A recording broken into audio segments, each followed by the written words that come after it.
কিছু দেখা গেল, যেমন সংবিধানের প্রস্তাবনা পাঠ করা হলো, নবীনরা বলল, প্রবীণরা নিচে বসে শুনলো, তিরঙ্গা অর্থাৎ জাতীয় পতাকা রাখা হলো মঞ্চে, ডিওয়াইএফআই এর মঞ্চে। ডিওয়াইএফআই এই 15 বছর পর ডিওয়াইএফআই নিজের ডাকা ব্রিগেডে নতুন কিছু পেল আজকে রাজ্য। দেখুন, রাজ্যবাসীকে এতটা রাজনৈতিকভাবে অচেতন মনে করার কোনো কারণ নেই। রাজ্যবাসী 34 বছর ধরে সিপিএমকে গ্রহণ করেছে, পরীক্ষা করেছে এবং প্রত্যাখ্যান করেছে। সিপিআইএম এর স্বরূপ মানুষের জানা। সিপিআইএম এর তৈরি করা ছোট ছোট চারা গাছকে যেভাবে তৃণমূল কংগ্রেসের বাড়িয়ে তুলে আজকে মানুষের বুকের ওপর চাপিয়ে দিয়েছেন, সেটাও মানুষ বোঝেন। তাই যতই তারা মুখ বদলানোর, মঞ্চ বদলানোর চেষ্টা করুন, বা হঠাৎ জাতীয় পতাকার প্রতি তাদের এত সম্মান প্রদর্শন, এগুলো সবই মানুষ বোঝেন। যে ডিওয়াইএফআই সোভিয়েত রাশিয়ায় যুব সম্মেলনে ভারতের অন্যান্য রাজনৈতিক দলের প্রতিনিধিদের সঙ্গে জাতীয় পতাকা বহন করেনি, নিতে অস্বীকার করেছিল, আজকে তারা হঠাৎ তাদের মঞ্চে জাতীয় পতাকা তুলে দিল। এগুলোকে দিয়ে মানুষকে বোকা বানানো যাবে না। অভিষেক বন্দ্যোপাধ্যায় যা হিসেব দিচ্ছেন তাতে ৭৬,১২০ জন রেজিস্ট্রেশন করেছে, তাদেরকে তারা বার্ধক্য ভাতা দেবেন। এবং বলা হচ্ছে যে একটা তো একার কাজ নয়, 2 মাস ধরে চেষ্টা করে কয়েক হাজার ১৬,৩৮০ জন ভলেন্টিয়ার কালেক্ট করেছেন। চাঁদা তুলে সাংসদ তার এলাকায় বার্ধক্য ভাতা দিচ্ছেন। অন্তত ডায়মন্ড হারবারের সাংসদের দাবি তাই। রাজ্য, আশা করি রাজ্য সরকারও এটা শিখবে, এরকম একটা বার্তা তুলে ধরলেন অভিষেক বন্দ্যোপাধ্যায়।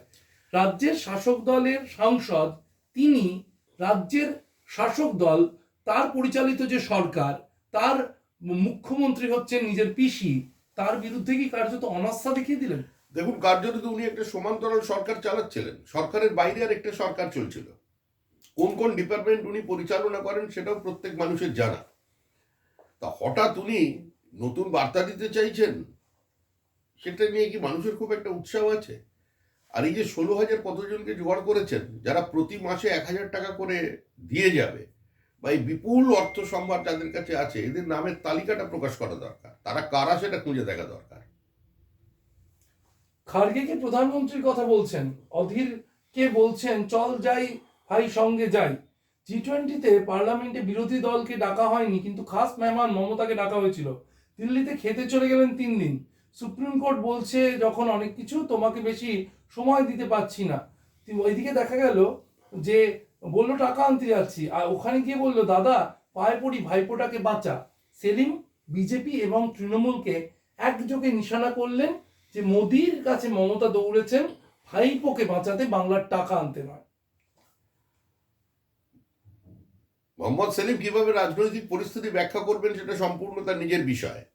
কিন্তু যখন তাদের তথাকথিত জোটের মঞ্চে রাহুল গান্ধীকে মাঝখানে রেখে একদিকে সীতারাম ইয়েচুরি, অন্যদিকে মমতা বন্দ্যোপাধ্যায় থাকেন, যখন মুখে নয় চোখে চোখে কথা হয়, সেই সময় ব্যাপারটা একটু আলোচনা করে নিলে ভালো হয়। তা এখানে মানুষের সামনে বলে কি লাভ? আজকের যে ব্রিগেড দেখলো ডিওয়াইএফআই, সেখানে মীনাক্ষীকে মুখ হিসেবে লড়াইয়ের মাঠে যেন এগিয়ে দেওয়া হলো। শুধুমাত্র ডিওয়াইএফআই এর পক্ষ থেকে নয়, সিপিআইএম নেতৃত্ব তারাও এগিয়ে দিলেন মীনাক্ষীকেই সব সময়। আজকের ব্রিগেডে স্পষ্ট একটা কথা শোনা গেল সকলের মুখে, ক্যাপ্টেন ডেকেছে তাই এসেছি। ক্যাপ্টেন মীনাক্ষী প্রধান বক্তা, তারপর মোহাম্মদ সেলিম ও অন্যান্যরা। মীনাক্ষীকে ক্যাপ্টেন করে নতুন লড়াইয়ে সিপিআইএম। দেখুন, 5 দশক ধরে মানুষ সিপিআইএমকে দেখেছে, সিপিআইএমকে নিজেদের জীবন যৌবন দিয়ে স্পর্শ করেছে। সিপিএম এর 34 বছরের মুখটা মানুষের চেনা, কোনো মুখোশ দিয়ে সেটাকে আড়াল করা যাবে না। লড়াইটা নীতির লড়াই, নেতার লড়াই নয়। নীতিগতভাবে, রাজনৈতিক অবস্থানগতভাবে এদেশের মানুষ বামপন্থীদের, বিশেষ করে সিপিআইএমকে প্রত্যাখ্যান করেছে। শাহজাহানের বাড়িতে যেদিন দেখা গেল কেন্দ্রীয় বাহিনী, সংবাদ মাধ্যম আক্রান্ত হলো, সেদিন রাতেই আবার শঙ্কর আঢ্যকে গ্রেপ্তার করে বেরোনোর সময় বনগাঁয় আবার কেন্দ্রীয় বাহিনী আক্রান্ত হলো। একই দিনে 2 আক্রমণ একই কেন্দ্রীয় বাহিনীর ওপর, তদন্তকারী সংস্থার উপর। তারপরে শাহজাহানের বাড়িতে যাওয়ার অপরাধে ইডি অফিসারদের বিরুদ্ধে জামিন অযোগ্য ধারায় মামলা রুজু করা হয়েছে। বিরোধীদের মধ্যে থেকে এই স্বর উঠে আসছে, গোটা ঘটনার নেপথ্যে কি তাহলে সরকারের অঙ্গুলি হেলন ছিল? দুষ্কৃতীদের আড়াল করা হচ্ছে উদ্দেশ্য? দেখুন, এর বেশ কয়েকটি উদ্দেশ্য আছে। তৃণমূল কংগ্রেসের সরাসরি প্ররোচনাতেই ইডি অফিসাররা এবং সিআরপিএফ কর্মীরা সেদিন আক্রান্ত হয়। শঙ্কর আঢ্যর ক্ষেত্রেও হয়েছে, শাহজাহানের ক্ষেত্রেও হয়েছে। আবার ইডির বিরুদ্ধে জামিন অযোগ্য ধারায় মামলা রুজু করা হয়েছে, সাংবাদিকরা মার খেয়েছেন, তাদের ক্যামেরা ভেঙেছে, গাড়ি ভাঙচুর করা হয়েছে। এটা করে তৃণমূল কংগ্রেস একটা বার্তা দিতে চাইছে যে যাদের যাদের বাড়িতেই ইডি সিবিআই ভবিষ্যতে যাবে তারা প্রতিরোধ গড়ে তুলুক, এবং একই সঙ্গে এই যে একটার পর একটা জেল যাত্রা হচ্ছে তাতে যে কর্মীরা ঝিমিয়ে পড়ছে তাদের উজ্জীবিত করবার জন্য এসব কাজকর্ম চলছে।